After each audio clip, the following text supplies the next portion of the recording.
అంటే అది దేవుడు తన పరిశుద్ధ గ్రంథము నుండి మనకు నేర్పిస్తున్న విషయం ఏమిటంటే, మూర్ఖులుగా ఉండడం అనేటువంటిది, అలాంటి మూర్ఖత్వ స్వభావాన్ని మనం విడిచి జ్ఞానం తెచ్చుకోవాలని మనము ఉండాలనేటువంటిది దేవుడు కోరుతూ ఉన్నాడు.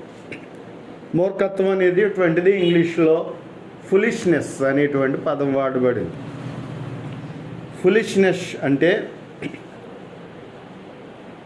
ఎంత వాస్తవం ఉన్నా, ఎంత జ్ఞానం ఉన్నా అది ఏమాత్రం గ్రహించకుండగా తన వేలో తను వెళ్ళిపోవడం, తన మార్గంలో తను వెళ్ళిపోయేటువంటి వాడే మూర్ఖుడు. మనకి ఎగ్జాంపుల్ ఏం చెప్తూ ఉంటారంటే, ఒకడు కుందేలు పట్టుకుని ఒక కాలు పట్టుకుని కుందేలుకి 3 కాళ్ళు ఉన్నాయి అని చెప్తున్నాడట. అరే లేదురా 4 కాళ్ళు ఉన్నాయి అని చెప్తున్నా. అబ్బే 3 కాళ్ళు ఉన్నాయి, చూసుకో, లెక్కెట్టుకో, 1 2 3 కాళ్ళే ఉన్నాయి.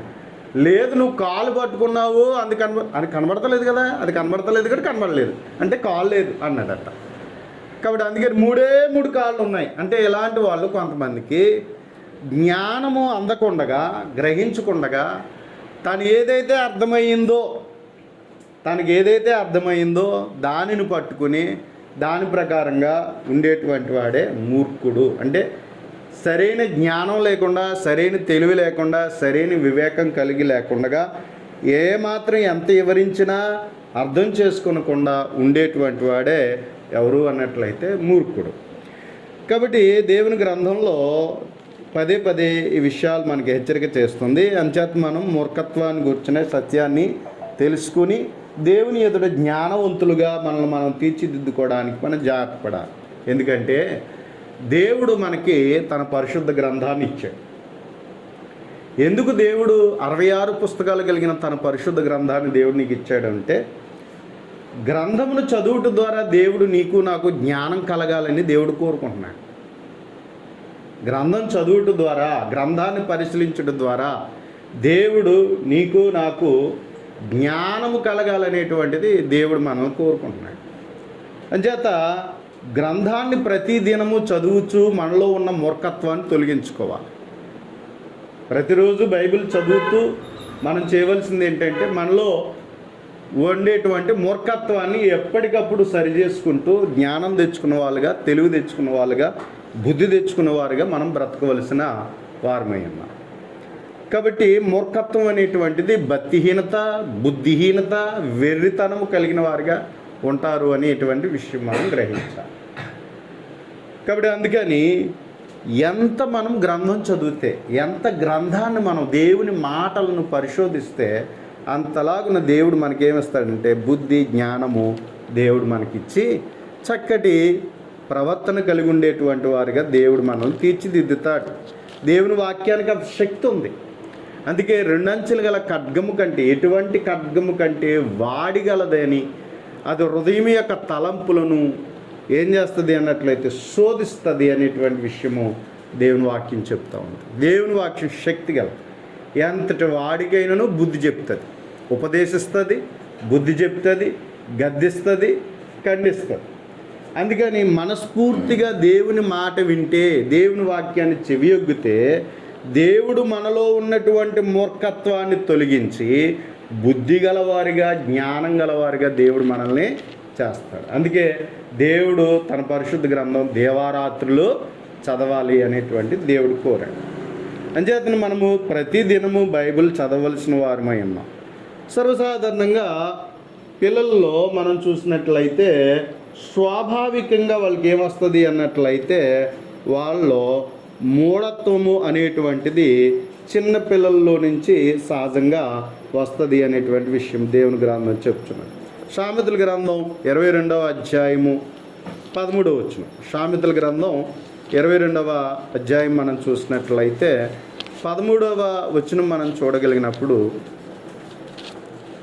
22వ అధ్యాయం 13వ వచనం మనం చూస్తే,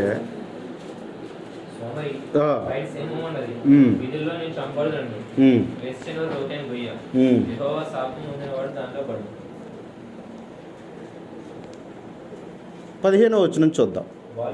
బాలుని హృదయములో మూఢత్వము స్వాభావికంగా పుట్టును, శిక్షాదండము దానిని వానిలో నుండి తోలివేయును అనేటువంటి విషయాన్ని మనం చూస్తూ ఉన్నాం. కాబట్టి ఈ యొక్క ప్రతి చిన్నప్పుడు పిల్లలు అనే దశలో మనం చూసినట్లయితే ఏ విధంగా ఉంటుందట, వాళ్ళకి స్వాభావికంగా మూఢత్వం అనేటువంటిది వస్తుందట. అంటే త్వరగా ఏ విషయాలు వాళ్ళకి అర్థం కావు. పిల్లలకి త్వరగా ఏ విషయాలు వాళ్ళకి అర్థం కాదు. వాడు అన్నదే వాడు పట్టుకుంటూ కూర్చుంటాడు. కాబట్టి అలాగా వాడు ఉండి ఏం చేస్తూ ఉంటారంటే ఎక్కువగా పిల్లలు ఆ విధంగా ఉండటం చేస్తారు. అటువంటిప్పుడు మనం పెద్దవాళ్ళుగా మనం ఏం చేస్తాం, తల్లిదండ్రులుగా బెత్తం పట్టుకుని వాళ్ళకి బుద్ధి చెప్పి అది కాదు ఇలా ఉండాలని చెప్పినప్పుడు వాళ్ళు ఒక దెబ్బ పడితే కానీ బుద్ధి రాదు వాళ్ళకి. సరైన గద్దింపు ఒకటి ఇస్తేనే సరైన గద్దింపు ఇస్తేనే కానీ వాళ్ళకి ఏమీ అర్థము కాదు. అంచేత బెత్తం పట్టాలంటున్నాడు. ఎందుకు బెత్తం పెట్టాలి అన్నట్లయితే పిల్లలలో ఉండేటువంటి మూర్ఖత్వాన్ని తొలగించడానికి ప్రతి తండ్రులు బెత్తం పట్టాలి అనేటువంటి విషయాన్ని సొలొమోను సామెతలో చెప్తాడు. ఒకవేళ అలా బెత్తం పట్టకపోతే తమ పిల్లలకి విరోధం అయిపోతాడట. అంటే అలా నిర్లక్ష్యం చేస్తే పిల్లలు ఏమైపోతారో మూర్ఖత్వం పెరిగిపోతుంది. కొంతమంది చూడండి గారాబం పెట్టి పిల్లలు జడగొడతారు. వాళ్ళు గదవరు ఏం చెప్పరు, ప్రేమ చూపేస్తున్నట్టుగా చెప్తారు. చివరికి ఎందుకు పనికి రాకుండా చేస్తారు. అంటే ఎలా తయారు చేస్తారంటే మూర్ఖులుగా తయారు చేస్తారు. తప్పెవరిది? తల్లిదండ్రులదే. కాబట్టి అందుచేత పిల్లలలో మూర్ఖత్వం స్వాభావికంగా వస్తుంది. అయితే జ్ఞానంగా పెంచడం ఎవరి బాధ్యత? తల్లిదండ్రుల యొక్క బాధ్యత. కాబట్టి అందుకని కొన్నిసార్లు వాడు మొండు పట్టు పడుతూ ఉంటారు. కానీ అప్పుడు ఏం చేయాలి? తప్పదు, వారిని కఠినంగా శిక్షించవలసిన అవసరత ఉంది. ఎందుకంటే వాడు బాగుపడాలని, వాడికి మంచి జ్ఞానం రావాలని. కాబట్టి అందుకని కొన్నిసార్లు మనము వాళ్ళలో ఉన్నటువంటి బుద్ధి ఏదైతే చెడిందో, మూర్ఖత్వం అనేటువంటిది ఉందో దాన్ని తొలగించడానికి ఖచ్చితంగా ఏం చేయాలని చెప్తున్నాడు అంటే బెత్తం పట్టాలి, తల్లిదండ్రులు బెత్తం వాడాలి అనేటువంటి విషయాన్ని చెప్తా ఉన్నాడు. కనుక ప్రతి మనిషికి బుద్ధి అందాలి అన్నట్లయితే ఖచ్చితంగా దేవుని వాక్యాన్ని అనుదినము ధ్యానించవలసిన వారే ఉన్నారు. ఏమంటాడంటే సామెతల గ్రంథంలో 1వ అధ్యాయం 7వ వచనం మనం చూసినప్పుడు, సామెతల గ్రంథము 1వ అధ్యాయం 7వ వచనం మనం చూస్తే, యెహోవా యందు భయభక్తులు కలిగి ఉండుట తెలివికి మూలం, మూర్ఖులు జ్ఞానమును ఉపదేశమును తిరస్కరించుదురు. దేవుని యందు భయభక్తులు కలిగి ఉండటమే జ్ఞానానికి మూలం. జ్ఞానానికి మూలం అంటే దేవుని ఎదుట దేవుడు ఉన్నాడని, ఆ దేవుని ఎదుట నేను అలా బ్రతకాలి అనేటువంటిదే జ్ఞానానికి మూలం. అప్పుడు మనం ఏం చేస్తాం? దేవుడు ఉన్నాడు అనేటువంటి విషయంలో ఆయన మాటలను సరైన రీతిలో జ్ఞానం చేస్తూ అర్థం చేసుకుంటూ మనం ఏం చేస్తామన్నట్లయితే ఆయనకి ఇష్టమైనది ఏంటి, ఆయన కోరుకునేది ఏంటి, ఎలాగ ఆయన ఎదుట నేను నడుచుకోవాలి అనేటువంటి జ్ఞానం అనేటువంటిది రావడానికి అవకాశం ఉంటుంది. అందుకని భయభక్తులు రావాలి. భయభక్తులు జ్ఞానానికి మూలం అనేటువంటి విషయాన్ని తెలియజేస్తున్నాడు. భయభక్తులు రావాలంటే దేవుని వాక్యాన్ని ధ్యానించాలి. కాబట్టి దేవుని వాక్యం జాగ్రత్తగా ధ్యానించడం ద్వారా ఏమొస్తుందంటే జ్ఞానం వస్తుంది, భయభక్తులు వస్తాయి. దేవుడు ఎలా చెప్పాడు కాబట్టి ఇదిగో నేను ఎలా నడవాలి, ఎలా మాట్లాడాలి, ఎలా ఆలోచించాలి, ఇలా నేను బంధాన్ని తల్లిదండ్రుల పట్ల, సోదరుల పట్ల, సమాజం పట్ల, కుటుంబం పట్ల, బిడ్డల పట్ల ఇలాగ నేను నా జీవితంలో ఎలా ఉండాలి అనేటువంటిది మనకి ఆ విధమైనటువంటి జ్ఞానం వచ్చి మనం చక్కగా ప్రవర్తించడానికి అవకాశము ఉంటుంది. అందుకని దేవునికి భయపడాలి. అందుకే ప్రతి వ్యక్తి దేవుని తెలుసుకోవాలి, దేవునికి భయపడాలి. దేవుని తెలుసుకుని దేవునికి భయపడితే మనిషి తెలివిగా బ్రతుకుతాడు, జ్ఞానంగా బ్రతుకుతాడు. దేవుడు లేడనేవాడు మూర్ఖుడు, వాడికి ఇంకేం తెలియదు, వాడికి ఇంకేం చేసినా రైటే. అందుకని దేవుడు లేడని వాడు బుద్ధిహీనుడు అంటున్నాడు. కాబట్టి వానికి ఎందుచేత అన్నట్లయితే వాడి జీవితానికి ఒక క్రమబద్ధత ఉండదు. కాబట్టి అందుకని హద్దులు దాటినటువంటి వాడే మూర్ఖత్వంగా ఆలోచించి మూర్ఖుడిగా ప్రవర్తించేటువంటి పరిస్థితి వస్తుంది. అంచేత ఒక వ్యక్తి ఖచ్చితంగా దేవుని తెలుసుకోవాలి, దేవుడున్నాడని భయపడాలి, ఆయన చిత్తానుసారంగా మనం జీవించవలసినటువంటి వారమై ఉన్నాం. దేవుడు ఎందుకు భయభక్తులు కలిగి ఉండాలని దేవుడు కోరుకుంటున్నాడు అంటే, సర్వసాధారణంగా తల్లిదండ్రులు ఎందుకు గద్దించాలి లేకపోతే ఎందుకు శిక్షించాలి అన్నట్లయితే వారు చక్కటి ప్రవర్తన కలిగి ఉండడానికే. అంతే తప్ప ఇంట్లో కర్ర పెట్టుకున్నామంటే వాళ్ళని ఏదో గొడ్డును బాధేయడానికి కాదు. ఎందుకు? వాళ్ళకు బుద్ధి రావాలనే ఉద్దేశంతోనే, అంతే కదా. కాబట్టి గదుముతున్నాము అంటే, హెచ్చరిస్తున్నామంటే, బుద్ధి చెప్తున్నామంటే ఎందుకు? వాళ్ళు బాగుండాలని, వారి భవిష్యత్తులు చక్కగా ఉండాలని. లేదంటారా? వీళ్ళు నెమ్మదిగా ఏం జరుగుతూ ఉంటుంది? తోటోళ్ళని చూస్తూ ఉంటారు. ఈ తోటోళ్ళని చూసి వీళ్ళ మనసు ఏమవుతూ ఉంటుంది? మూర్ఖత్వం అనేటువంటిది నెమ్మదిగా వీళ్ళలోకి వస్తుంది. అక్కడి నుంచి తోటోళ్ళ వల్లే నేను చేయాలని చెడు బుద్ధులు, చెడు అలవాట్లు వాళ్ళ జీవితంలోకి వచ్చి నెమ్మదిగా వాళ్ళు ఏం చేస్తారో చెడిపోయేటువంటి అవకాశము ఉంటుంది. కాబట్టి అందుకని వాళ్ళు ఏం చేస్తున్నారో వాళ్ళకి తెలియదు. అందరూ చేస్తున్నారు కాబట్టి నేను చేస్తున్నాను అనుకుంటాడు అంతే. కానీ వాస్తవానికి తన జీవితం యొక్క లక్ష్యం ఏమిటి, నేను ఎలా ఉండాలి, నా భవిష్యత్తు ఏంటి అనేటువంటి జ్ఞానం వాళ్ళకి రాదు. కాబట్టి అందుకనే ఖచ్చితంగా ఏం చేయాలన్నట్లయితే ప్రతి దినము పిల్లలతో ఉపదేశించి వాళ్ళకి జాగ్రత్తలు చెప్పవలసిన బాధ్యత తల్లిదండ్రులకు ఉంది. కాబట్టి చెప్పాలి ఖచ్చితంగా. కొంతమంది ఏమంటారంటే, ఎందుకురా బాబు ఇలా ఏపేస్తారా బాబు అంటూ ఉంటుంది కదా. ఎవరైనా గొప్పకుని ఏదన్నా ఉంటే వీడికి పని పాట లేదు, వీడు కూర్చొని ఇంకేం చేస్తున్నాడు, పిల్లల్ని పట్టుకుని తినేస్తున్నాడు అనుకుంటారు. కానీ వాస్తవానికి ఏంటంటే వాళ్ళని ఉపదేశించాలా, కొన్నిసార్లు వాళ్ళకి బుద్ధి చెప్పాలా, హెచ్చరించాలా. ఎందుకు అన్నట్లయితే ఒక సరైనటువంటి క్రమశిక్షణలో వారిని నడిపింపజేయడానికి బాధ్యతలు తీసుకోవాలి. కాబట్టి ఆ విధంగా చేయవలసినటువంటి అవసరం ఉన్నది. అంచేత మనము ప్రతి ఒక్కరము కూడా దేవుని యందు భయభక్తులు కలిగి ఉండడానికి దేవుని వాక్యాన్ని అనుదినము ధ్యానించాలి. కానీ మూర్ఖుని కట ఏమవుతుంది అన్నట్లయితే సామెతల గ్రంథం 24:7 మనం చూస్తే, సామెతల గ్రంథం 24:7 అన్నాడు, మూర్ఖునికి జ్ఞానం అందదు అంటున్నాడు. అక్కడ మూర్ఖునికి జ్ఞానం అందదు, ఎంత చెప్పినా జ్ఞానం అందదట. కారణం ఏంటన్నట్లయితే వాడి మనస్సు కుచించుకుపోయింది. వాడి ఆలోచనలో, వాడి ధోరణిలో ఏమైపోయింది అన్నట్లయితే కుచించుకుపోయింది. ఇంకా వాడు ఆలోచించేటువంటి తత్వం లేదు, వాడిదే తప్ప ఇంకెంత మంచి చెప్పినా, జ్ఞానం చెప్పినా గ్రహించలేనటువంటి స్థితిలో ఉండడం. కాబట్టి అలాంటి మనస్తత్వాన్ని కలిగి ఉండడం చేత మూర్ఖునికి ఏం జరగదు అన్నట్లయితే జ్ఞానము అందదు అని చెప్తూ ఉన్నాడు.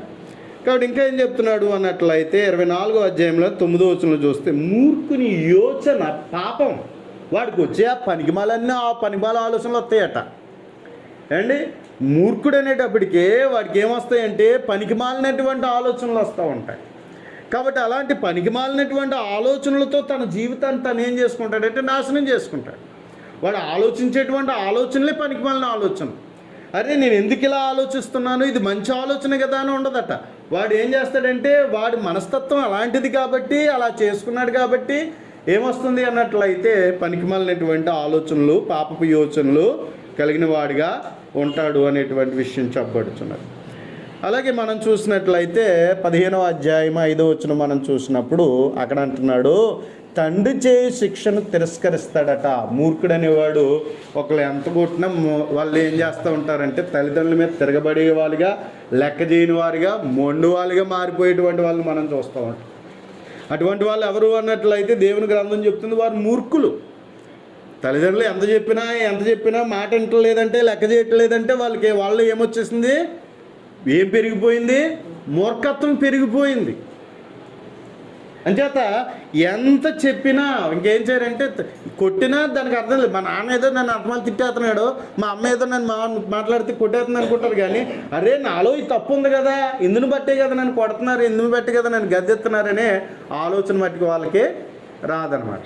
కాబట్టి అందుకని నేను ఏదో చేస్తున్నాను వీళ్ళకి ఏంటట అనేటువంటి ధోరణిలో ఏం చేస్తారంటే తల్లిదండ్రులు శిక్షించేటువంటి శిక్షను తిరస్కరించేటువంటి వారిగా ఉంటారు. కాబట్టి ఉదయాన్నే లేవాలి, పుస్తకాలు తీసుకోవాలా, చదవాలా. అది మంచి ఆలోచన, మంచి పని అది కదా. ఉదయం లేవడం, బుక్స్ తీయడం, చదువుకోవడం అనేటువంటిది. అబ్బాయి నేను 10 గంటలు లేస్తాను అంటే, నేను 9 గంటలు లేస్తానంటే ఏమెరిగింది, మనలో ఏమొచ్చింది, మూర్ఖత్వం వచ్చింది. దాని స్వభావం ఇంకా దానికి తగినట్టుగా ఇంకా రివర్స్గా మాట్లాడుతున్నారంటే వాళ్ళు ఇంకేం చెప్తున్నారు అంటే వాళ్ళలో ఏం పెరిగింది, మూర్ఖత్వం. అంటే చెడిపోయేటువంటి బుద్ధి వచ్చింది, వాళ్ళలో బుద్ధిహీనత వచ్చింది. కాబట్టి అందుచేత ఒక విధమైనటువంటి ఆలోచన ధోరణి, మంచి చెప్పినా అర్థం చేసుకోలేనటువంటి ధోరణి. కాబట్టి అందుచేత నేను నా ఇష్టం వచ్చిన లేస్తాను, నేను చదువుతాను అంటూ ఉంటారు. కొంతమంది ఏం చేస్తారంటే తెలుసా, నువ్వు అంత అలా నాకు చెప్పక్కర్లొద్దు, నేను ఎప్పుడు చదవాలో నాకు తెలుసు, ఎప్పుడు చేయాలో నాకు తెలుసు అంటూ ఉంటాను.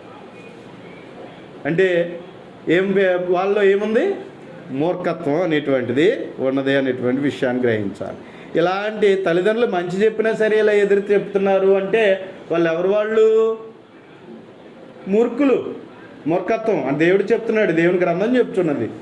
కాబట్టి ఎంత చెప్తున్నా అర్థం చేసుకుంటలేదు అంటే వాళ్ళలో ఏముంది అన్నట్లయితే మూర్ఖత్వం ఉన్నది. అంతేనా? అంచేత చక్కగా మన భవిష్యత్తును మనం కాపాడుకోవాలి అంటే, చక్కగా మనం ప్రవర్తించాలంటే మనము వేళకు సమయానికి లేవాలి.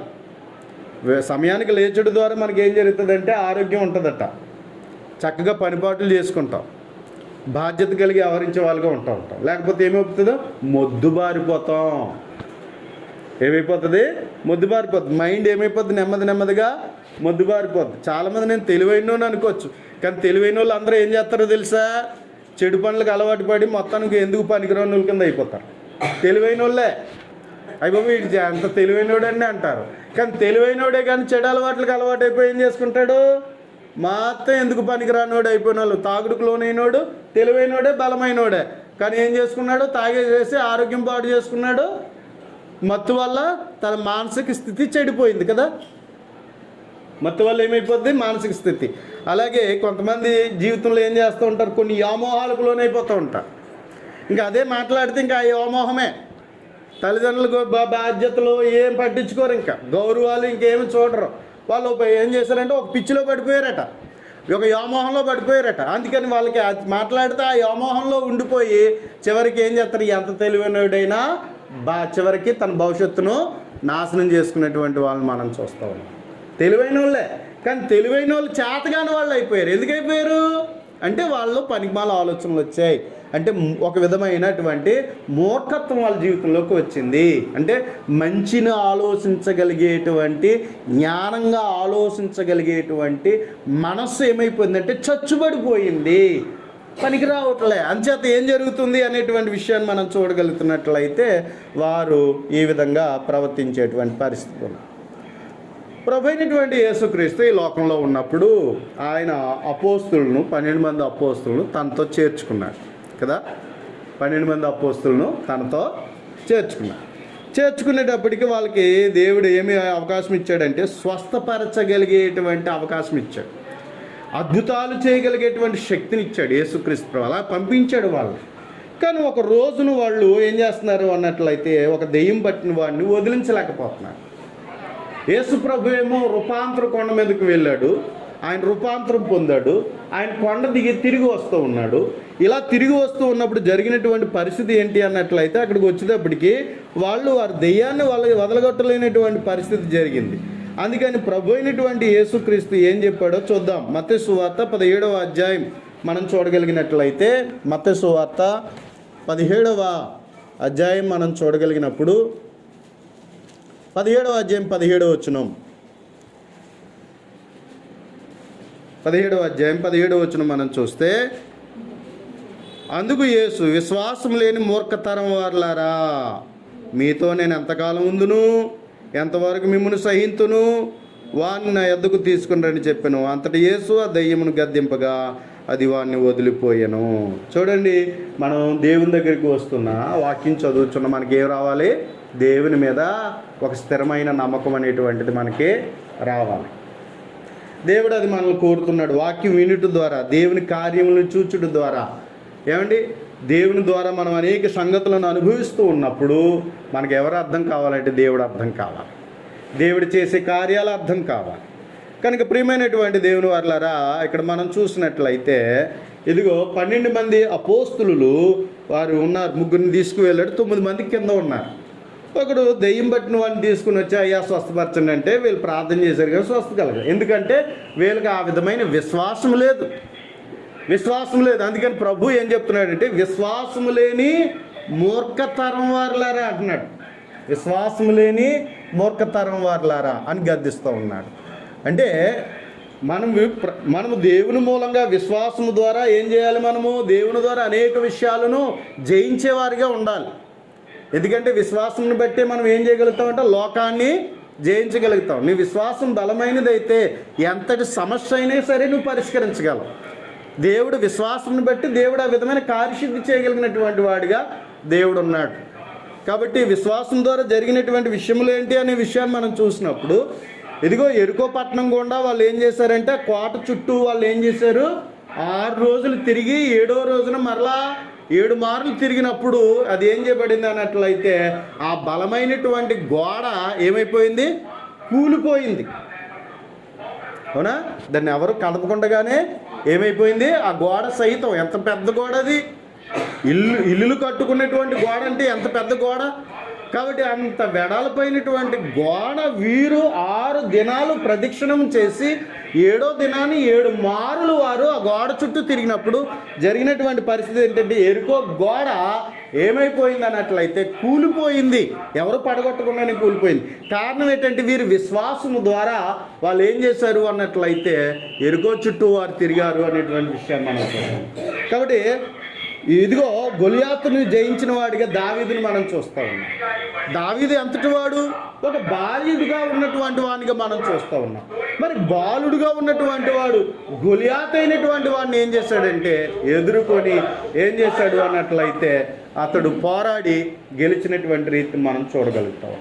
కనుక ప్రియమైనటువంటి దేవుని వారలారా, అంచేత విశ్వాసం అనేది నీలో స్థిరత్వం కలిదే, బలమైందైతే, పరిపూర్ణమైందైతే అటువంటి నమ్మకం నీ జీవితంలో ఎలాంటి ఓటమిని కలిగించడానికి ఎన్ని పరిస్థితులు వచ్చినా అవన్నీ ఓడిపోయేతాయి. ఎందుకంటే విశ్వాసానికి అంత శక్తి ఉంది. అయితే నీలో అంత విశ్వాసం ఉండాలి. నువ్వు అలా దేవుణ్ణి నమ్మాలి. కాబట్టి నమ్ముట నీ వలన అయితే సమస్తము సాధ్యమే అంటున్నాడు యేసుక్రీస్తు ప్రభు. కాబట్టి అందుచేత మనకు విశ్వాసం కొన్న శక్తి చాలా గొప్పది. అయితే నువ్వు ఎంతగా దేవుణ్ణి నమ్ముతున్నావు అనేటువంటిదే ఆధారపడదు. కాబట్టి ఇక్కడ 9 మంది శిష్యులు ఉన్నారు. వారు దెయ్యాన్ని వదిలించలేకపోయారు. కాబట్టి ప్రభు అంటున్నాడు, విశ్వాసం లేని మూర్ఖతరం వారులారా అన్నాడు.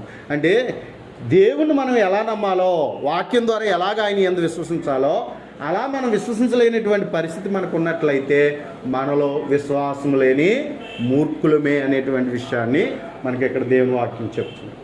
అంచేత ప్రియమైనటువంటి దేవుని వారలారా, మనము సరైన విశ్వాసం లేని వారమైనట్లయితే మనలో ఏముంది? మూర్ఖత్వం ఉన్నది అని గుర్తించాలి. అయితే మనం ఏం చేయాలి? దేవుని వాక్యం దగ్గరికి వచ్చి వాక్యం ద్వారా మనలో ఉన్నటువంటి మూర్ఖత్వాన్ని వదిలించుకోవాలి. ఎందుకంటే ఆ జ్ఞానం ఇచ్చేవాడు దేవుడే, ఆ తెలివిచ్చేవాడు దేవుడే.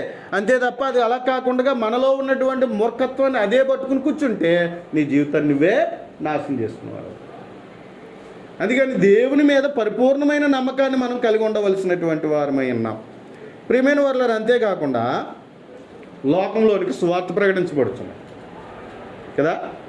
సువార్త ప్రకటించబడుతూ దేవుని గురించిన సత్యం ప్రకటించబడుతున్నది. సువార్త ద్వారా ఏం చేయబడుతున్నదంటే దేవుని గురించిన సత్యం ప్రకటించబడుతున్నది. దేవుని గురించిన సత్యం ప్రకటించబడుతున్నప్పుడు ఏంటి దేవుని గురించిన సత్యం అన్నట్లయితే ప్రధానంగా యేసుక్రీస్తు యొక్క మరణము, సమాధి, పునరుద్ధరణ. దీనికి కావలసినటువంటి రుజువులు ఉన్నాయి ప్రపంచంలో. దీనికి కావలసినటువంటి రుజువులు ఉన్నాయి. కొంతమంది ఏం చేస్తున్నారు? దీన్ని అబద్ధమని చెప్పాలని చెప్పేసి కొన్ని కల్పితమైనటువంటి విషయాలను కల్పించి అనేకులను మభ్యపెడుతూ ఉన్నారు. కాబట్టి ఇప్పుడు మూర్ఖుడైన వాడు ఏం చేస్తాడు? ఆ మాటలు వినేసేసి మోసపోయే అవకాశం ఉంటుంది. కానీ అలా కాకుండా వాస్తవం ఏంటో తెలుసుకుందాం, సత్యం ఏంటో తెలుసుకుందాం అనే పరిశీలనలో ఉన్నటువంటి వాడు దాన్ని పూర్తిగా గ్రహించి అవును ఇది సత్యమే అని చెప్పి సువార్తను నమ్మి సువార్త ద్వారా వచ్చేటువంటి రక్షణను పొందుకునేటువంటి వాడిగా ఉంటాడు. ఒకవేళ లేదు అని లోకంతో పాటు ఆలోచించేవాడైనట్లయితే ఏమవుతుంది? యేసుక్రీస్తుని అపార్థం చేసుకుని యేసుక్రీస్తు ద్వారా వచ్చే రక్షణను పొందుటకు అతడు భాగ్యుడు కాలేడు. కొంతమంది చాలా వరకు ఎలా ఆలోచన చేస్తున్నారు? లోకానుసారంగానే యేసుక్రీస్తును అర్థం చేసుకోవడానికి ఆలోచిస్తూ ఉన్నారు. ఫర్ ఎగ్జాంపుల్, హేరోదు అనేటువంటి వాడు ఉన్నాడు, మహాహేరోదు అనేటువంటి వాడు ఆ కాలంలోనే యేసుప్రభు పుట్టాడు. హేరోదు అనేటువంటి వాడు వీడు ఒక ఏ కుటుంబాన్ని నుంచి వచ్చారు అనేటువంటి మోయాబు కుటుంబం నుంచో మొత్తం వాళ్ళ శక్తి నుంచి వేరే శక్తి నుంచి వాళ్ళు వచ్చారని. వీళ్ళు యూదులు కాదు, హెరోడియన్స్ అనేటువంటి వాళ్ళు యూదులు కాదు. అయితే వీళ్ళు ఏం చేశారు, వీళ్ళు యూదుల మీద పరిపాలన చేయాలనే ఉద్దేశంతో రాజరికాన్ని తెచ్చుకున్నారు. ఎవరి నుంచి అంటే రోమీల నుంచి రాజరికం తెచ్చుకున్నారు. రాజరికాన్ని తెచ్చుకుని వాళ్ళు ఏం చేశారు అన్నట్లయితే ఇశ్రాయేలును పరిపాలించేశారు, యూదులను పరిపాలన చేశారు. అలా యూదులు పరిపాలించిన మహాహేరోదు అనేటువంటి వాడు పరిపాలిస్తున్న సమయంలో యేసుక్రీస్తు ప్రభు పుట్టాడు. యేసుక్రీస్తు ప్రభు పుట్టినప్పుడు ఈ హేరోదు ఏం చేశాడు అన్నట్లయితే, ఎవరు వచ్చారు, జ్ఞానులు వచ్చారు కదా. జ్ఞానులు వచ్చి ఏమన్నారు, యూదుల రాజుగా పుట్టినవాడు ఎక్కడున్నాడు అని అడిగాడు. అప్పుడు ఈ వ్యక్తి ఏం చేయాలి, ఆహా యూదులు ఎదురు చూస్తున్నటువంటి మెస్సియా పుట్టాడా, నిజమే దైవ గ్రంథాలు బోధిస్తున్నాయి కదా, అందుకని నేను వెళ్ళి ఆయన పూజించి నేను ఆయన తెలుసుకోవాలా, దేవుని గణపరచాలనుకోవాలి. కానీ ఈ వ్యక్తి ఏం చేశాడు, నేను రాజు అయి ఉండగా నా కుటుంబంలో పుట్టకుండా వేరొకటి రాజు వస్తాం ఏంటి అనేటువంటి అసూయ బుద్ధితో తను ఏం చేశాడు, యేసుక్రీస్తునే బాల్యంలో ఉండగానే చంపేయాలని అనుకున్నాడు. కాబట్టి అలా అనుకుని ఏం చేశాడంటే చంపేస్తే, దేవుడు తెలుసు కదా దేవుడు ఎలా తప్పించాలో ఏం చేయాలో, అందుకని దేవుడు ఏం చేశాడు, వాళ్ళని ఐగుప్తుకి నడిపించాడు. ఈ హేరోదు చనిపోయిన తర్వాత తిరిగి వచ్చినటువంటి మనం చూస్తున్నాం. కానీ మూర్ఖత్వంతో ఏం చేశాడు, 2 ఏండ్లకు నిండని పిల్లలందరినీ చంపించేశాడు కదా. మత్తయి సువార్త చదువుతుంటే విషయాలు మనకి అర్థమవుతున్నాయి. కాబట్టి అలా అయిపోయిన తర్వాత మరలా తన కుమారులు ఏమయ్యారు, రాజ్యాన్ని పరిపాలించే వాళ్ళు అయ్యారు. మరలా తన కుమారులు ఏం చేశారు అన్నట్లయితే ఇశ్రాయేల్ రాజ్యాన్ని 2 భాగాలుగా చేసుకుని వాళ్ళు పరిపాలన చేయడం మొదలుపెట్టారు. గలిలీ ప్రాంతాన్ని ఒకరు పరిపాలన చేస్తున్నారు, మరొక ప్రాంతాన్ని మరొకరు పరిపాలన చేస్తున్నారు. ఇలాంటి పరిపాలన జరిగించేటువంటి కాలంలో ఎవరు వచ్చారంటే, ప్రవక్తగా బాప్తిస్మిచ్చి యోహాను ప్రవక్తగా పనిచేస్తున్నాడు, ప్రవచిస్తూ ఉన్నాడు. అటువంటి సమయంలో ఈ హేరోదు అనేటువంటి ఒక కొడుకు ఏం చేశాడు అన్నట్లయితే, తన యొక్క తమ్ముడు భార్యను ఉంచుకున్నాడు. తమ్ముడు భార్యను ఉంచుకుంటే ప్రవక్తగా తను ఏం చేశాడు, దేవుని చిత్తాన్ని బట్టి నువ్వు చేసిన తప్పయ్యా, నువ్వు ఇలా చేయడం ధర్మం కాదు, పద్ధతి కాదు, ఇది నీ యొక్క మంచిది కాదని చెప్పాడు. సరే అని చెప్పేసేటప్పటికీ ఏం చేసింది, తన భార్య ఈమె భర్తను అతను మోహించింది, అతని యొక్క దగ్గరికి వెళ్ళింది, తన భర్తని కాదు ఇది ఖండించాడు. ఖండించిన తర్వాత ఇప్పుడు ఈమె ఏం చేసిందంటే, అతని మీద కోపంతో కూతురు నాట్యమాడి చెరసాల్లో వేసేస్తే, అతను కోపగించి చెరసాల్లో వేసేస్తే, ఆ చెరసాలలో వేయించినటువంటి వాడిని కూతురు ఏం చేసిందంటే నాట్యమాడి తండ్రి పుట్టినరోజున, పినతండ్రి అంటే ఏమంటారు, సవత తండ్రి అంటారు కదా, పెంచుకున్నా అంటే అసలైన తండ్రి కాదు. కాబట్టి ఏం చేసింది అన్నట్లయితే ఈమె నాట్యమాడి ఏం చేసింది అన్నట్లయితే ఈ యొక్క తలను కోరుకుంది. బంగారు పల్లెల్లో ఈ యొక్క యోహాను యొక్క తలని కావాలని ఆమె కోరుకుంది. అంటే మేము అంత మూర్ఖత్వంగా ఆలోచించింది. దీన్ని ఖండించాలి కదా, తల్లి ఖండించాలి, అమ్మ ఇదేం పనమ్మా, ఇదేం కోరికమ్మా అనాలి కదా. కానీ ఆమె కోరుకున్న కాదని లేక ఏం చేశాడంటే యోహాను తలను తగ్గొట్టి బంగారు పల్లెల్లో ఇచ్చినటువంటి రీతిని మనం చూస్తాం.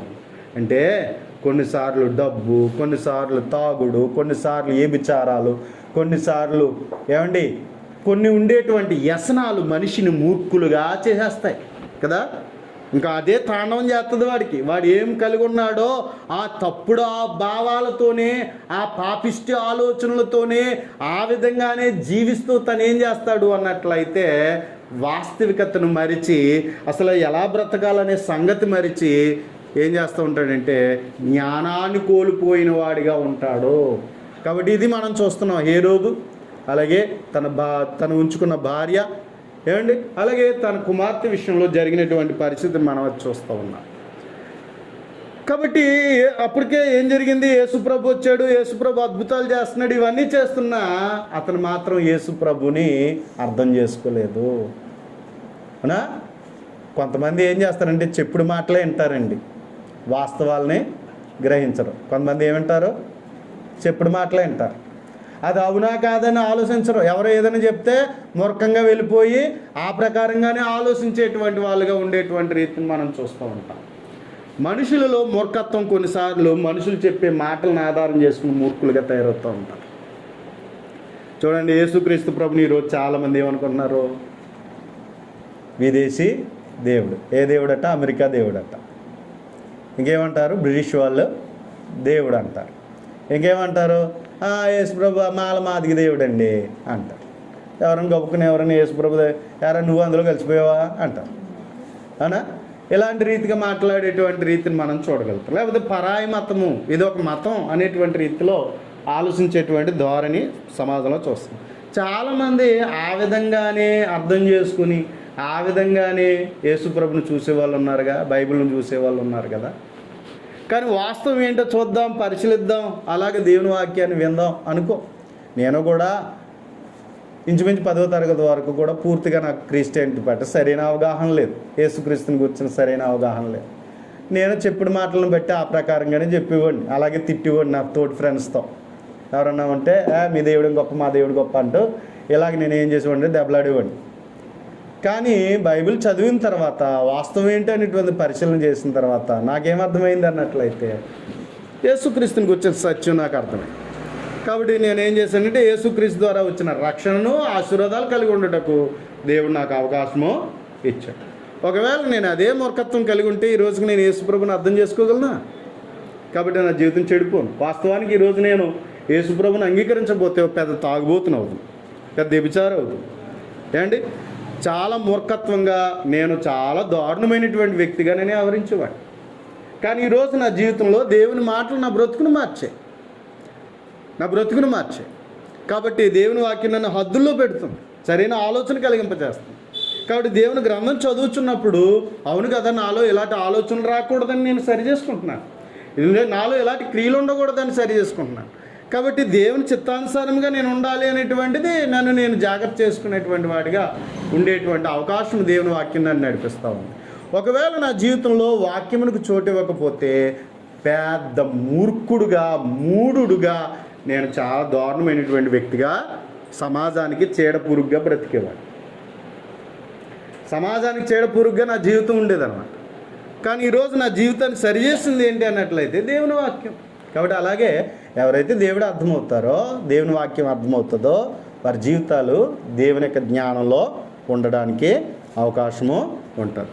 కనుక ప్రియమైన వారులారా, చూడండి ఏం చెప్తున్నాడు. కొరింథీయులకు రాసిన మొదటి పత్రిక 2వ అధ్యాయం 14వ వచనం మనం చూసినట్లయితే, కొరింథీయులకు రాసిన మొదటి పత్రిక 2వ అధ్యాయము 14వ వచనం మనం చూస్తే,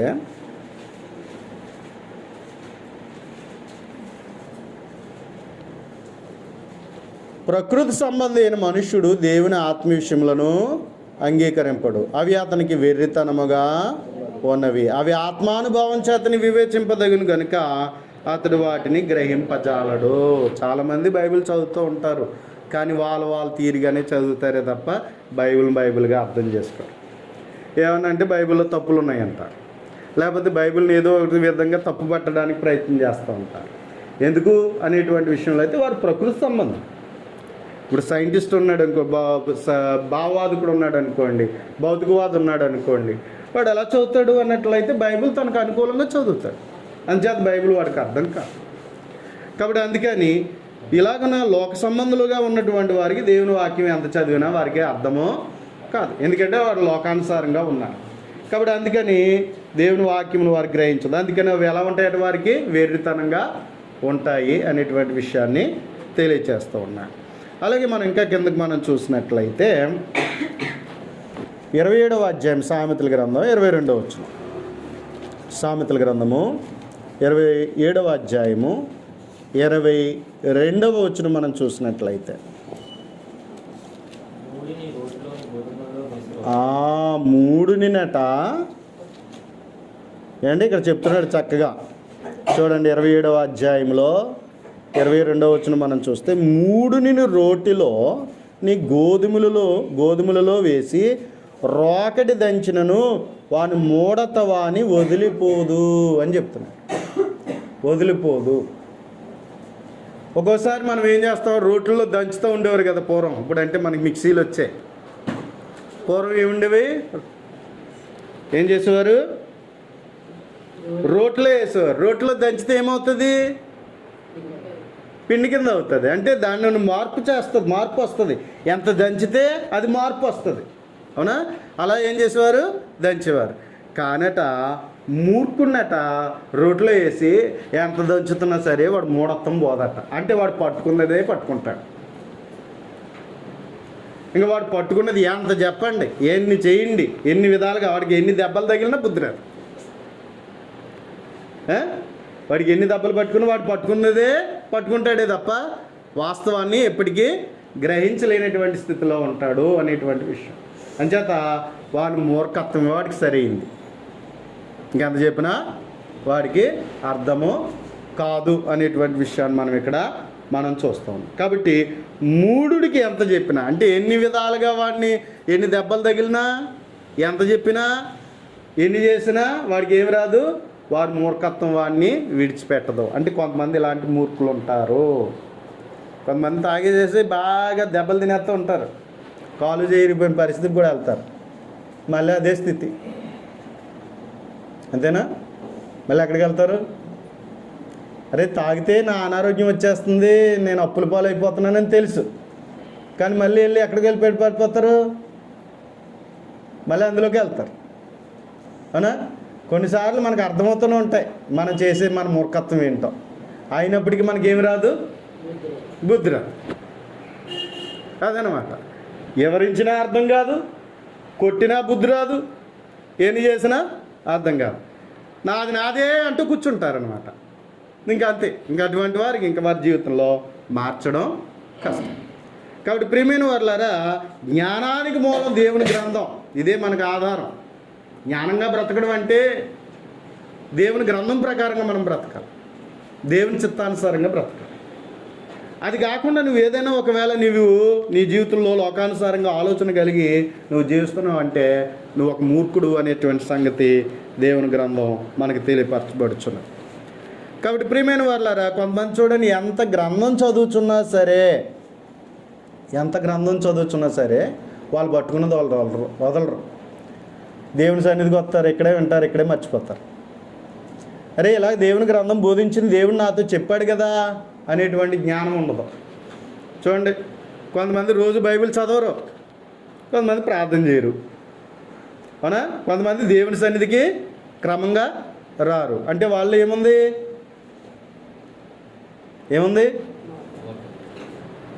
అర్థం కావట్లే. అంతే కదా? ఏం అర్థం కావట్లే? దేవుడు అర్థం కావట్లే, దేవుడు చెప్పింది అర్థము కావట్లేదు అనేటువంటి విషయాన్ని మనం గ్రహించాలి. కనుక ప్రియమైన వారులారా, ఏ పరిస్థితి ఉంటుంది అనేటువంటి విషయాన్ని చూస్తే ఇర్మియా గ్రంథం మనం చూద్దాం ఒకసారి. ఇర్మియా గ్రంథం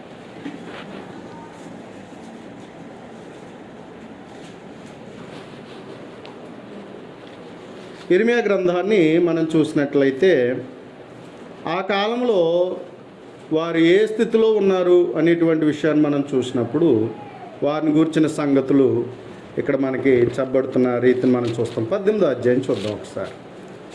ఇర్మియా గ్రంథము 18వ అధ్యాయాన్ని మనం చూసినట్లయితే, దేవుడు ఇశ్రాయేలులకు బుద్ధి కలిగినట్లుగా, వారు మంచి కోరినట్లుగా దేవుడు ఏం చేస్తున్నాడంటే ఇశ్రాయేలుతో దేవుడు ప్రవక్త అయిన ఇర్మియా ద్వారా మాట్లాడుతున్నాడు. 18వ అధ్యాయం 12వ వచనం.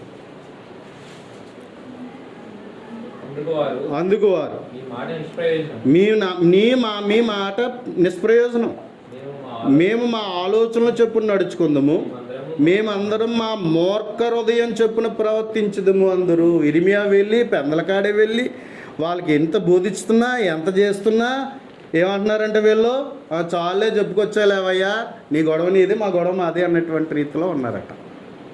అంటే ఏమాత్రం లెక్క చేయలేనటువంటి వారుగా ఉన్నారు. ఇర్మియా ఏం చేస్తున్నాడు?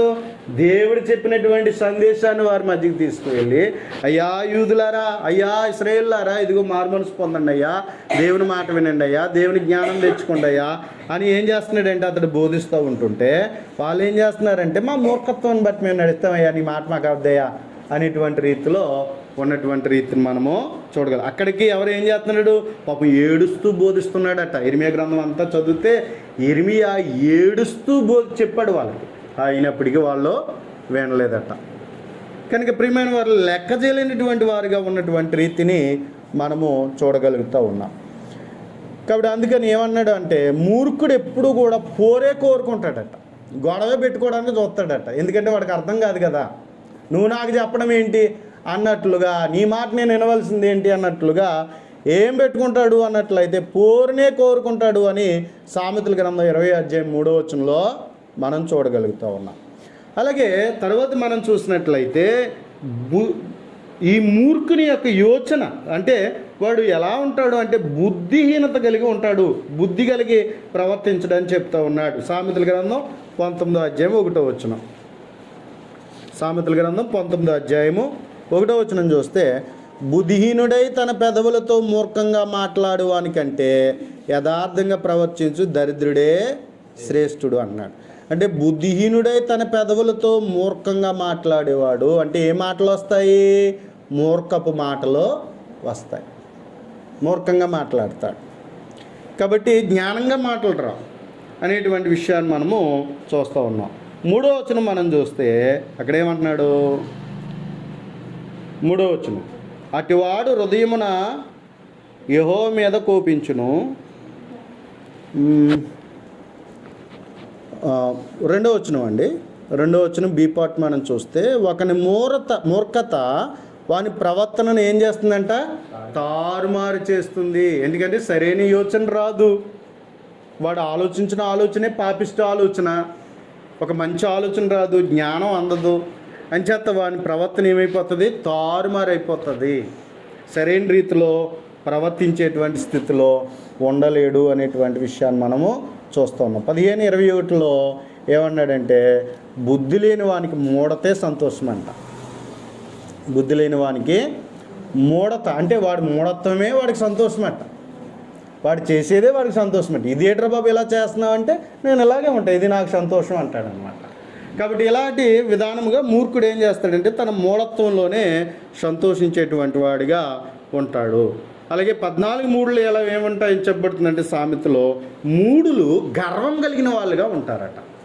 వాళ్ళ మాటలే గర్వంగా ఉంటాయి, వాళ్ళ ప్రవర్తనే గర్వం కలిగిన వారికి, ఎవరిని లెక్క చేయనటువంటి రీతిలో మూర్ఖులు ఉంటారు అని చెప్తున్నాడు. అలాగే 14:8 మనం చూస్తే సామెతల్లో, మోసకృత్యాలు చేదురు అంటే మోసం చేయడం వాళ్ళకి ఇష్టమట.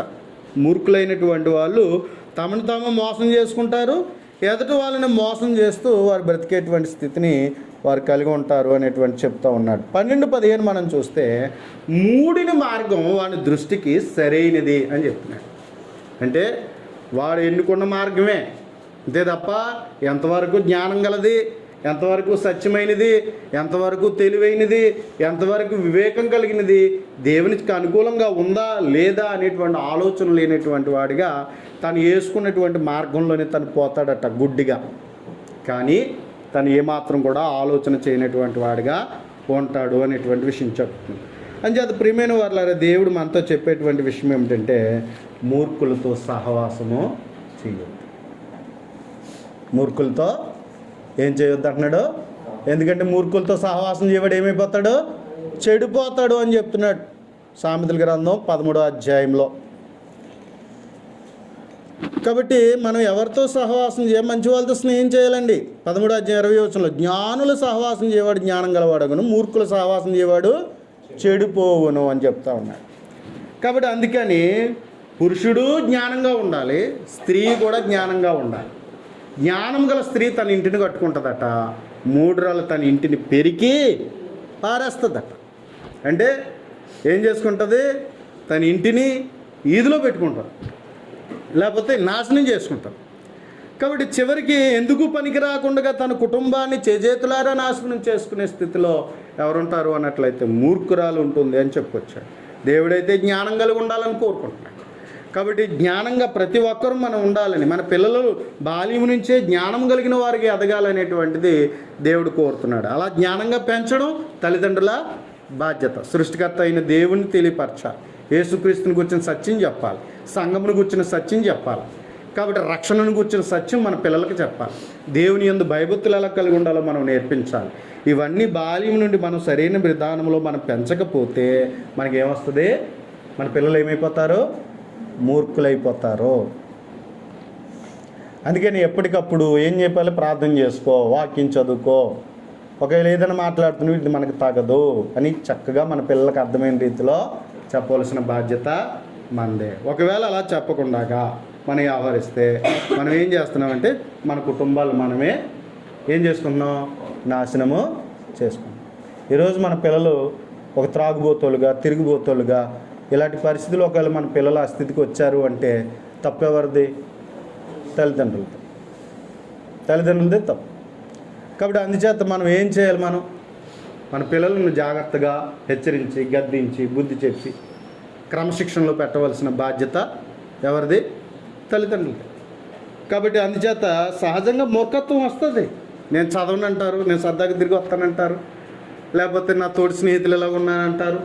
కాబట్టి ఇలాంటివన్నీ వాళ్ళు తీసుకుని వస్తారు. కానీ మనం ఏం చేయాలి? మనం సరైన రీతిలో వారిని క్రమపరచవలసిన బాధ్యత తల్లిదండ్రులుగా మనం తీసుకోవాల్సిన అవసరం.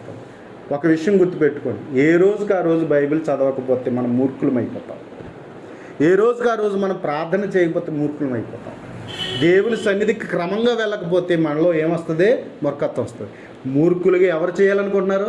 సాతానుడు మనల్ని పాపపులో బంధించి మన స్థితిని ఏం చేయాలనుకుంటున్నాడు?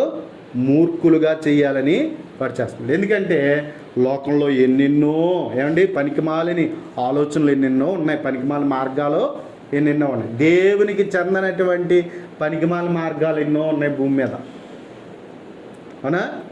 అవన్నీ ఏం చేస్తాయి? మనిషిని పాడు చేసేస్తాయి. అందుకని ప్రతిదీ జాగ్రత్తగా అర్థమయ్యేటట్లుగా చెప్పవలసిన బాధ్యత మనదే. యేసు ప్రభు భూమి మీదకి మానవుడిగా వచ్చాడు కదా. మానవుడిగా వచ్చి ఆయన ఏం చేశాడు? పాపము లేనివాడిగా జీవించాడు. అందరిలా జీవించాడు. ఆయన అందరిలా జీవించాడా? అలా తిట్టాడా? అలా కోపడ్డా? అలాగే ఎవరి మీద అసూయపడ్డా? ద్వేషించాడా? కక్ష కలిగి ఉన్నాడా? కలహాలు కలిగి ఉన్నాడా? అంటే అటువంటి తీరును యేసుప్రభు ఎక్కడా కూడా మనము జీవన విధానంలో చూడం. అయితే ఆయన పరిశుద్ధుడిగా జీవించాడు, నీతిమంతుడిగా జీవించాడు, దేవుని కుమారుడిగా ఆయన జీవించాడు. మరి అలా జీవించి ఆయన ఏం చేశాడు? తోటి మనిషికి సహాయం చేశాడు. ఆయనకున్న శక్తి ఏంటి? అద్భుతాలు చేయడం కదా. ఆయనకున్న శక్తి ఏం చేయడం? ఇతరులకి సహాయము చేయడం. తన యొద్దకు వచ్చిన వారిని ఎవరిని కాదన్నాడు ఆయన? ఎవరైనా తోసిపుచ్చాడా? నీకు చేయను పో అన్నాడా? ఎవరన్నా అన్నాడా? మన సువార్తలో చదివినప్పుడు, యేసుక్రీస్తు జీవితాన్ని మనం చదువుతున్నప్పుడు ఎవరినైనా నువ్వు వద్దయ్యా, నేను నీకు చేయనయ్యా అన్నాడా? లేదు. రోజు స్త్రీ అన్నది, ఒక స్త్రీ విషయంలో యేసుప్రభు అలాగే అన్నాడు. ఎవరామె? సీదోను స్త్రీ. ఆమె ఏం చేస్తుంది అన్నట్లయితే, అయ్యా నా కూతురు దెయ్యం పట్టింది, బాధపడుతుందయ్యా, స్వస్థపరిచేయ అంటే, నేను ఇశ్రాయేల్ దగ్గరికి వచ్చాను కానీ అన్యుల దగ్గరికి రాలేదన్నాడు. అప్పటికి వచ్చి ఆమె ఏం చేసింది? బ్రతిమలాడుకుంది, సరైన సమాధానం చెప్పింది. వెంటనే ఆ విశ్వాసతను చూసి ఆమెను ఏం చేశాడు? ఆ బిడ్డను స్వస్థపరిచాడు. మాట ఇచ్చాడు. మాట ప్రకారం ఆ బిడ్డ ఏమైంది? స్వస్థ పొందినటువంటి రీతిని చూస్తాం. అంటే ఒకరు యేసుప్రభుని నమ్మి రావాలి, కానీ నమ్మి వస్తే ఆయన ఎప్పుడు కూడా ఇప్పుడు ఆయన ఎవరికి ఏ విధమైన నమ్మిన వాళ్ళకి త్రోసిపుచ్చలేదు. ఆయన నమ్మిన వారిని ఎప్పుడు త్రోసిపుచ్చలేదు. ఆయన మేలే చేశాడు. కాబట్టి ప్రియమైన వారులారా, అంచేత యేసుక్రీస్తు ప్రభువు తన యొద్దకు వచ్చిన వారిని ఎవరిని ఆయన దూరపరిచేవాడు కాదు. అంచేత ఆయన చక్కగా చూడండి, గుడ్డు వాళ్ళకి కళ్ళు ఇచ్చాడు, కుంటు వాళ్ళకి కాళ్ళు ఇచ్చాడు, చనిపోయిన వారిని తిరిగి లేపాడు, రోగము కలిగిన వారిని బాగు చేశాడు. కాబట్టి మంచి మాటలు చెప్పాడు, మంచి చేశాడు. ఈ సమాజానికి ఎంతోమంది జీవితాలు మార్చాడు కదా. పాపిష్టి స్త్రీని మార్చాడు, జక్కైని మార్చాడు, అవునా? తన మాటలన్న వాళ్ళందరూ మార్పు చెందిన వారిగా మనం చూస్తాం. మంచి జీవితాన్ని కలిగి ఉన్నవారిగా మనం చూస్తాం. అలా జీవించినప్పుడు ఆ కాలంలో ఉన్నవారు అందరూ ఆయన మీద ఏం కలిగి ఉన్నారట? అసూయ కలిగి ఉన్నారు. ఎందుకంటే యేసుప్రభు అందరూ వెంబడిస్తున్నారని, ఒకవేళ యేసుప్రభు ఉంటే తమ పదవులకు గండమని. కాబట్టి అందుకని వాళ్ళు ఏం చేశారు? యేసుప్రభు మీద వాళ్ళు అసూయపడిన వారిగా మనం చూస్తాం. ఈ పరిచయులు, సద్దూకయ్యులు, మత పెద్దలు ఆయన ఖండించాడు వాళ్ళని. ఎందుకని? వాళ్ళు చేసేటువంటి దైవికంగా వాళ్ళు జీవించట్లే, మోసం చేస్తున్నారు, అబద్ధంగా జీవిస్తూ ఉన్నారు. అలా జీవిస్తున్న వారిని ఆయన ఏం చేశాడు? ఖండించాడు. అలా ఖండించినందుకు ఆయన మీద ఏం చేశారు? వాళ్ళు పగబట్టారు. కాబట్టి ఇదిగో మనల్ని అంటాడా, మనల్నే తప్పుపడతాడా అన్నట్లుగా వాళ్ళు ఏం చేశారంటే యేసు ప్రభు మీద పగబెట్టారు. అలా పగబెట్టి ఆయన ఏం చేశారంటే సిలువ వేయించి చంపేసినటువంటి రీతిని మనం చూడగలుగుతున్నాం. అంటే వాళ్ళలో ఏముంది? మూర్ఖత్వము ఉంది. ఆ మూర్ఖత్వం చివరికి యేసుప్రభుని అర్థం చేసుకొనివ్వలేదు. ఆ మూర్ఖత్వం చివరికి యేసుప్రభుని సిలువైనట్లుగా నడిపించి చివరికి ఆయనను చనిపోనట్లుగా చేశారు. ఎక్కడ చూడండి వాళ్ళలో జాలి కనిపించిందా? అరే ఇన్ని దెబ్బలు కొట్టేసాం, ఫోన్లో ఊరుకుందాం అనుకున్నారా? వాళ్ళు అన్ని మాటలు అంటున్నప్పుడు ఫోన్లో ఊరుకోండి, ఈసారి కుదిలేద్దాం అన్నారు ఎవరన్నా? అలా అనలేదు కదా. ఆయన మీద పగబట్టి ఎంత దారుణమైనటువంటి రీతిలో ఆయన సిలువ వేశారు అనేటువంటి రీతిని మనం చూస్తున్నాం. కారణం ఏంటంటే వాళ్ళు లేఖనాలు చదువుచు లేఖనములలో ఉన్న క్రీస్తును సంఘాన్ని ఎరగలేని మూర్ఖులు కదా. లేఖనాలను చదువుచు లేఖనములలో ఉన్నటువంటి క్రీస్తును, లేఖనములో ఉన్నటువంటి సంఘాన్ని, దేవుని గురించిన సత్యాన్ని ఎరగలేనటువంటి వారిగా ఎవరున్నారంటే ఆనాటి మత పెద్దలు ఉన్నారు. అంచేత యేసుప్రభుని ఏం చేశారు? వాళ్ళు సిలువ వేయించి చంపేశారు. వాళ్ళు మారలేదు కదా. మారేవారిని మారనిచ్చారా? వాళ్ళు మారలేదు. వాళ్ళకి అర్థం కాలే. మాట్లాడితే వాళ్ళు మేము గ్రంథాలు చదువుతున్నాం అన్నారు, మేము దైవభక్తులం అన్నారు, కానీ వాళ్ళకి అర్థమైందా? అర్థం కాలే. కాబట్టి అందుచేత వాళ్ళకు ఉన్నటువంటి మూర్ఖత్వాన్ని బట్టి వాళ్ళు మారతలేదు కదా, మారేవారిని మారనివ్వడము లేదు. అంచేత అపోస్తల కార్యాలు 2వ అధ్యాయంలో, అపోస్తల కార్యములు 2వ అధ్యాయము 40వ వచనం మనం చూస్తే ఆనాడు మొట్టమొదటి సువార్త ప్రకటిస్తూ చెప్పబడిన సత్యం ఏంటో చూడండి. అపోస్తల కార్యములు 2వ అధ్యాయం 40వ వచనం మనం చూసినట్లయితే, ఇంకను అనేక విధములైన మాటలతో సాక్ష్యమిచ్చి మీరు మూర్ఖులకు ఈ తరం వారికి వేరే రక్షణ పొందండి అని హెచ్చరించాను అని చెప్పాడు. కాబట్టి ఒకరు రక్షణ పొందాలంటే మూర్ఖుల నుండి దూరంగా ఉండాలా. మూర్ఖులకు దూరంగా ఉండకపోతే వాళ్ళు బాగుపడరు, మనల్ని బాగుపడినవారు. వాళ్ళకి భక్తి రాదు, మనల్ని భక్తి రాదు. కాబట్టి అందుకని మూర్ఖులకు ఈ తరం వారి నుండి వేరైపోండి అని చెప్పాడు.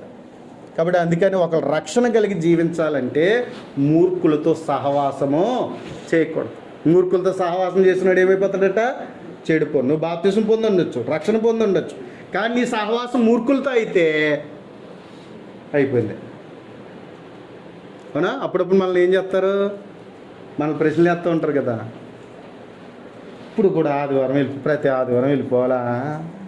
ఒక ఆదివారం వెళ్ళకపోతే భయం కదా, సరదాగా వెళ్దాం, షాపింగ్కి రావచ్చు కదా అనేవాళ్ళు ఉంటారు కదా. అవునా? ఈరోజు సరదాగా ఇదిగో ఫంక్షన్ ఉంది కదా, లేకపోతే ఇది ఉంది కదా, ఉండొచ్చు కదా. అప్పుడప్పుడు మన బంధువులు వచ్చి మేము వచ్చాం కదా, మీరు ఎందుకు వెళ్ళిపోతున్నారు, ఈ ఒక్కరి వారం మానేలేరా అంటారా లేదా? అంటే వాళ్ళకి అర్థం కాదు కదా.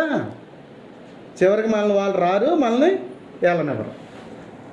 అవునా? కాబట్టి ఇలాగను మనల్ని ఏం చేస్తూ ఉంటారంటే వాళ్ళ మూర్ఖత్వాన్ని బట్టి మనల్ని కూడా చెడగొట్టడానికి ప్రయత్నము చేస్తారు. ఇంటికాడ ప్రార్థన చేసుకోలేరు అంటారు కొంతమంది. ఇంటికాడ ప్రార్థన చేసుకుంటే సరిపోదా, అంత దూరం వెళ్ళిపోవాలా, అక్కడికి వెళ్ళాలా, వెళ్ళకపోతే కానీ దేవుడు ఉండడా, ఇక్కడ ఉండడా దేవుడు, ఇలా మాట్లాడతారు కొంతమంది. కనుక ఇలాంటి వాదనలు చేస్తూ మనల్ని ఏం చేస్తూ ఉంటారంటే మనల్ని చెడగొట్టడానికి ప్రయత్నం చేస్తారు. వాళ్ళు పోనీ చెప్పుదా అర్థం చేసుకుంటారంటే వాళ్ళకి అర్థం కాదు. వాళ్ళు కలిగి ఉన్నటువంటి మూర్ఖత్వాన్ని మన మీద దిద్దడానికి ప్రయత్నం చేస్తారు. కాబట్టి ఇలా చేయడం వల్ల ఏమవుతుంది? మన వాళ్ళని బట్టి మనం చెడిపోవడానికి అవకాశాలు ఉంటాయి. కాబట్టి అందుచేత మూర్ఖులకు ఈ తరం వారి నుండి వేరవ్వండి, రక్షణ పొందండి అనేటువంటి విషయాన్ని తెలియచేస్తున్నాడు. అలాగే చివరిగా మనం చూసినట్లయితే ఫిలిప్పీయులకు రాసిన పత్రిక,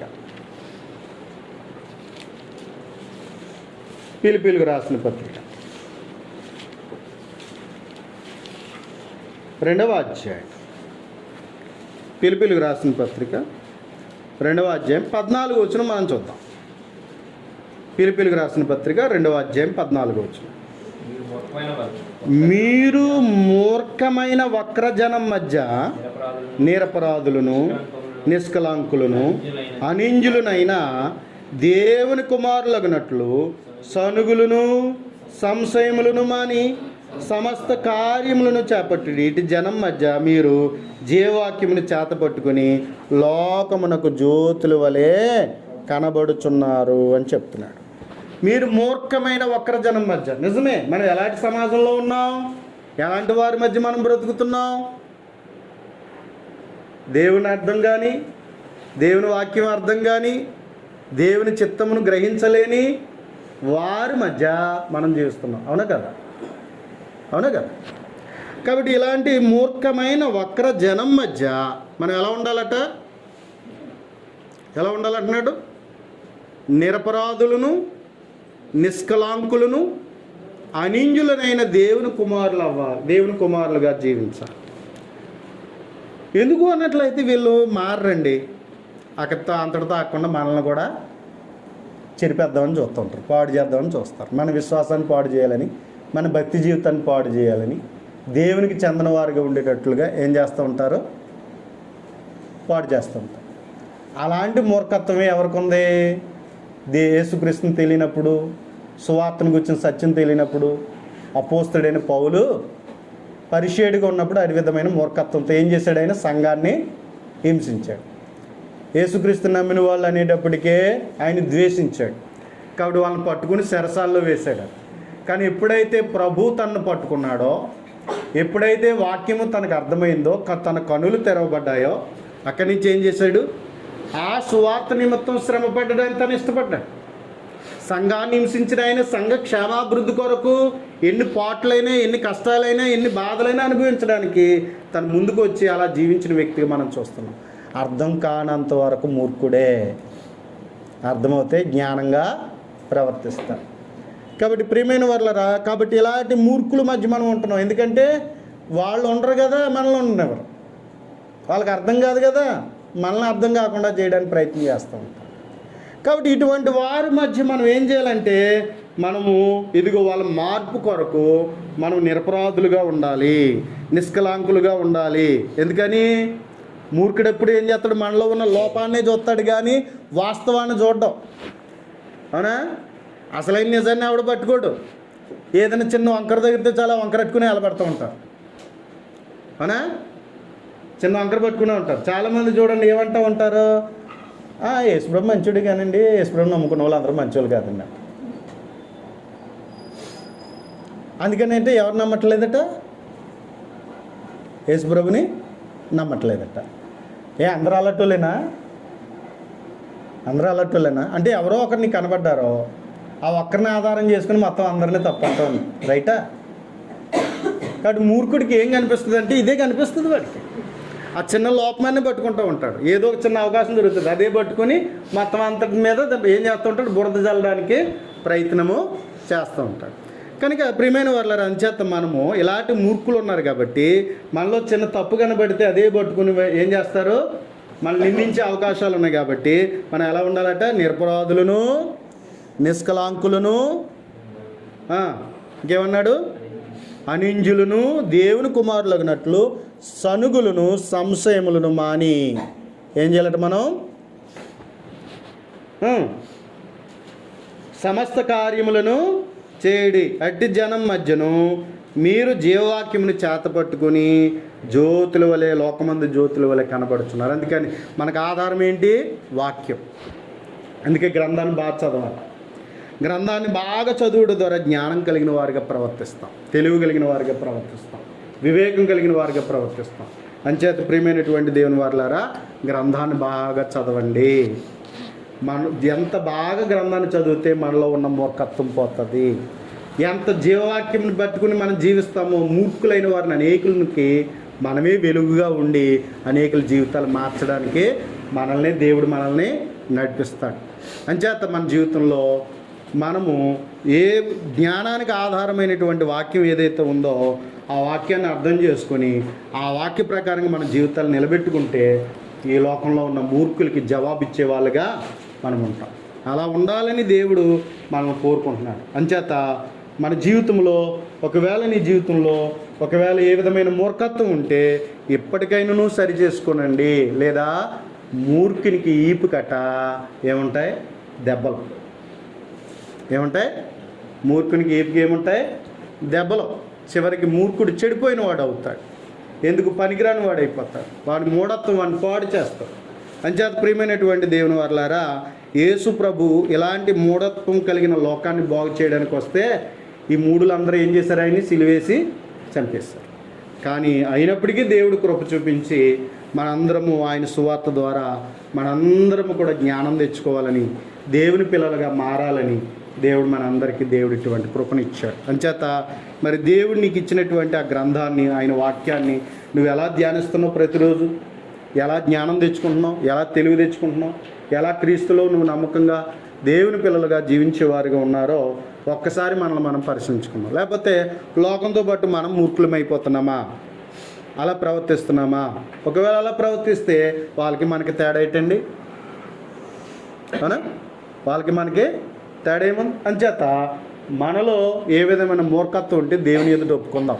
నాయనా, నాలో ఏ విధమైన మూర్ఖత్వం ఉంది, బుద్ధిహీనత ఉంది, భక్తిహీనత ఉంది, నన్ను క్షమించు నాయనా, నా ఆలోచన ధోరణి మార్చు, నా బ్రతుకుని దిద్దు అని చెప్పి దేవుని ఎదుట ప్రత్యత్తాపంతో దేవుని దగ్గరికి వస్తే దేవుడు మన మనోనేత్రాలు వెలిగించి మనకి చక్కటి జ్ఞానం ఇచ్చి బుద్ధినిచ్చి చక్కగా దేవుడు మనల్ని పెంచుతాడు, నడిపిస్తాడు. కాబట్టి అందరూ మార్చాడు, నన్ను మార్చలేడా?